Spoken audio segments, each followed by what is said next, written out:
शुक्लांबरधरं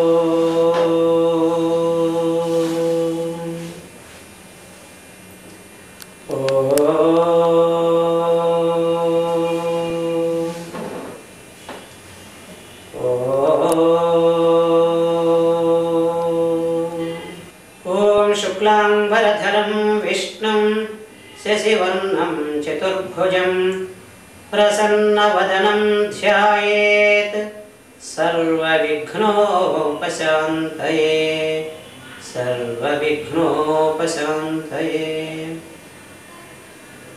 गुरुर्ब्रह्मा गुरुर्विष्णुः गुरुर्देवो महेश्वरः गुरुसाक्षात् परब्रह्म तस्मै श्री गुरवे नमः।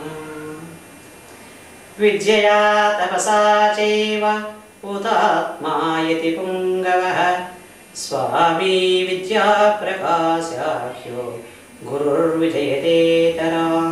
विकिरन्तं सदा गीतामकरन्दं महीतले यति श्रेष्ठं भजे श्री विद्याप्रकाशानंद सद्गुरुं श्री विद्याप्रकाशानंद सद्गुरुं। గురుదేవులకు భగవంతునికి సర్వంతర్యామి సర్వేశ్వరుడు. హరి ఓం తత్సత్. అస్మద్ గురుదేవులైన పూజ్యపాదులు శ్రీ శ్రీ శ్రీ శ్రీ విద్యాప్రకాశానందగిరి స్వాముల వారికి నమస్కరిస్తూ, గురుదేవులు ఏది అనుగ్రహిస్తారో వారి అనుగ్రహముతో కొన్ని విషయాలు మనము చర్చించుకుందాం. జై గురుదేవ్. 10 అధ్యాయముల యొక్క వివరాన్ని కొద్దిగా కొంచెం మనం చూసాం. 11వ అధ్యాయం కూడా పూర్తి చేసుకున్నాం. ఇక 12వ అధ్యాయంలో ప్రవేశిస్తాం. ఈ 12వ అధ్యాయం యొక్క పేరు భగవంతుడు కృష్ణ భగవానుడు చక్కటి పేరు పెట్టారు. ఎంత చక్కటి పేరు అనగా భక్తి యోగము అని నామకరణం చేశాడు. ఈ యోగానికి భక్తి యోగము. అందరూ అనుకుంటారు, ఓహో భక్తి యోగం అనే పేరుతో భగవంతుడు ఒక అధ్యాయం కేటాయించారు కదా, ఈ అధ్యాయంలో భక్తి లక్షణాలు మనం చేసే నిత్య భక్తిలో భక్తికి సంబంధించినటువంటి విషయాలు ఏ విధంగా వివరించారో తెలుసుకోవాలనుకుంటున్నారు. చామంతి పూలతో పూజ చేయమంటారా, గులాబీ పూలతోనా, మల్లె పూలతోనా, ఏ పూలతో భగవంతుని పూజించాలి అని అనుకుంటున్నారేమో. కానీ భగవంతుడు చెప్పాడు, నాయన చామంతి పూలు కానీ, మల్లె పూలు కానీ, గులాబీ పూలు కానీ, ఏ పూలు కూడా ఇది సామాన్యమే. ఈ పూలతో పూజించే పూజ సామాన్యమైన పూజ. అసలు పూజ, అసలు భక్తి ఏమిటనగా అద్వేష్ట సర్వభూతానాం మైత్రః కరుణ ఏవ చ నిర్మమో నిరహంకారః సమదుఃఖ సుఖక్షమి. మనము సామాన్యంగా ప్రతిరోజు చేసే పూజ, పుష్పాలతో ఏ పూజ చేస్తున్నామో ఆ పూజను ప్రక్కన పెట్టారు. అసలైన పూజ చెప్తున్నారు. నాయన నిజమైనటువంటి భక్తి, నిజమైనటువంటి భక్తి యోగం అనగా అద్వేష్ట సర్వభూతానాం. అద్వేష్ట ద్వేషము లేకుండా, సర్వభూతానాం సమస్త ప్రాణికోట్ల యందును నీవు ద్వేషము లేకుండా ఉన్నప్పుడే అది ఏ నిజమైనటువంటి భక్తి, అది ఏ భక్తి లక్షణము. నిర్వైర సర్వభూతేషు అద్వేష్ట సర్వభూతానాం మైత్రః కరుణ ఏవ చ.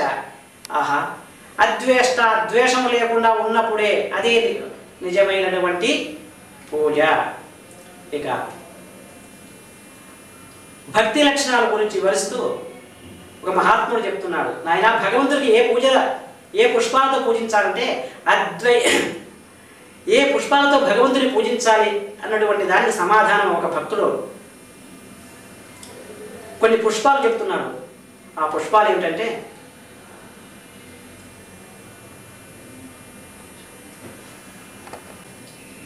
భగవంతుడు ఈ భక్తి యోగం ద్వారా నిజమైనటువంటి భక్తి లక్షణాలు వివరిస్తూ అద్వేష్ట ద్వేషము లేకుండా ఉండండి, ఇటువంటి సుగుణాలనే పుష్పాలతో భగవంతుని పూజించమంటాడు.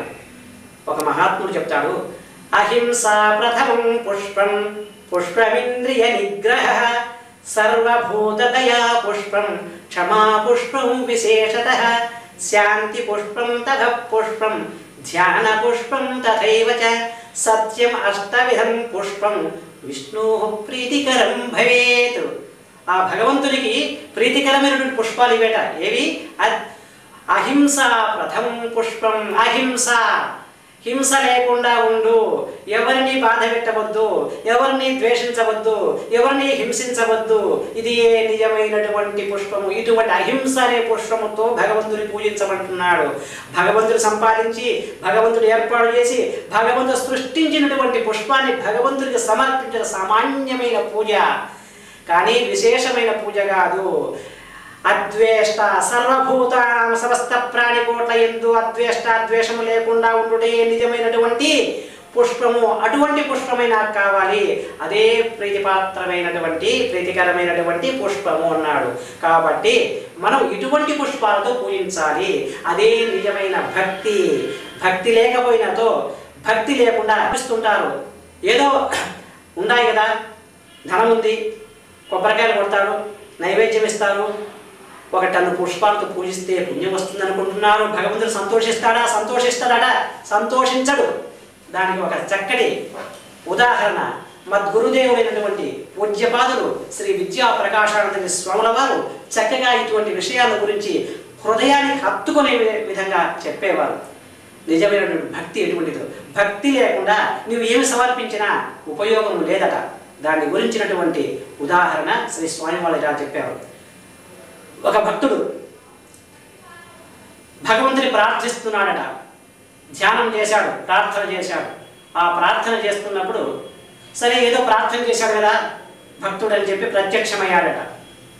ప్రత్యక్షమైతే అప్పుడు భగవంతుడు వచ్చేసాడని ఏదన్నా నైవేద్యం ఇవ్వాలి, ఏదైనా సమర్పించాలి అన్నట్టు. ఎవరన్నా మన ఇంటికి వస్తే ముందు ఏం చెప్తాం? రండి, కూర్చోండి, కాఫీ తాగండి, 5 దిగండి, టిఫిన్ తింటారు అడుగుతారు. అదేవిధంగా భగవంతుడు, ఆ మహాత్ముడు వచ్చేసాడని చెప్పి అలా చూచాడు. చూసిన తర్వాత అక్కడ ఏదైనా ఇవ్వాలనుకున్నాడు. ఒక అరటిపండు అక్కడే ఉంది. అయ్యో స్వామి, అరటిపండు ఇస్తామని చెప్పి ఆ అరటిపండు ఒలిచాడు. ఒలిచి ఏం చేశాడు? ఆ యొక్క భక్తిలో మునిగిపోయి తొక్కు ఆ భగవంతుడి నోట్లో పెట్టాడు. ఆయన అమృతంగా, మహాద్భుతంగా, మహానందంగా తినేసి అంతర్ధానం అయిపోయాడు. అంతర్ధానం చూచాడు. అయ్యో, మహాత్ముడు, భగవంతుడు, పరమేశ్వరుడు, పరంధాముడు ఏం చేశాడు? ఏమిటి ఇక్కడ గుజ్జు నా దగ్గరే ఉంది, తొక్కు ఆయన పెట్టేశానే అనుకున్నాడు. ఎంత అపచారం చేశాను, ఎంత అపరాధం చేశాను భగవంతుడికి. అలా కాదు, ఈసారి భగవంతుడిని ప్రత్యక్షం చేయించుకోవాలి, ఈసారి భగవంతుడు రప్పించుకోవాలి.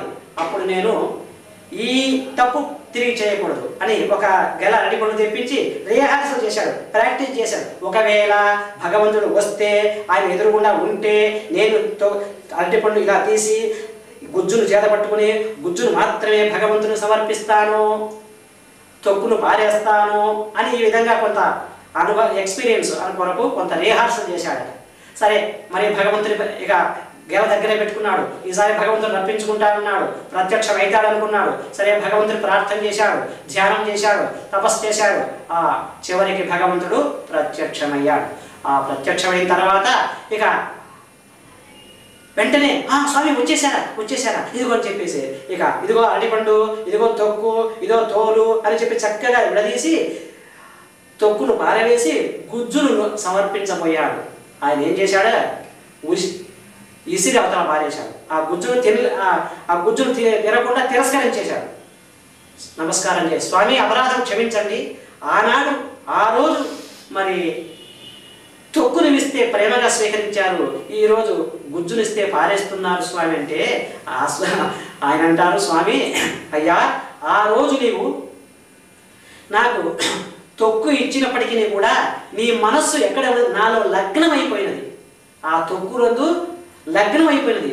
ఇప్పుడు నువ్వేం చేసావంటే నన్ను మర్చిపోయావు. తొక్క, తోల, గుజ్జ ఇవి మనస్సంతా దీని మీద ఉంది, కాబట్టి నాకు ఇది రుచించలేదు అన్నాడు. దీన్ని బట్టి ఏమిటి అసలు భగవంతుడు చేశాడు? ప్రీతితో భక్తి కలిగిన కూడు పట్టడైనను చాలు విశ్వదాభిరామ వినురవేమ.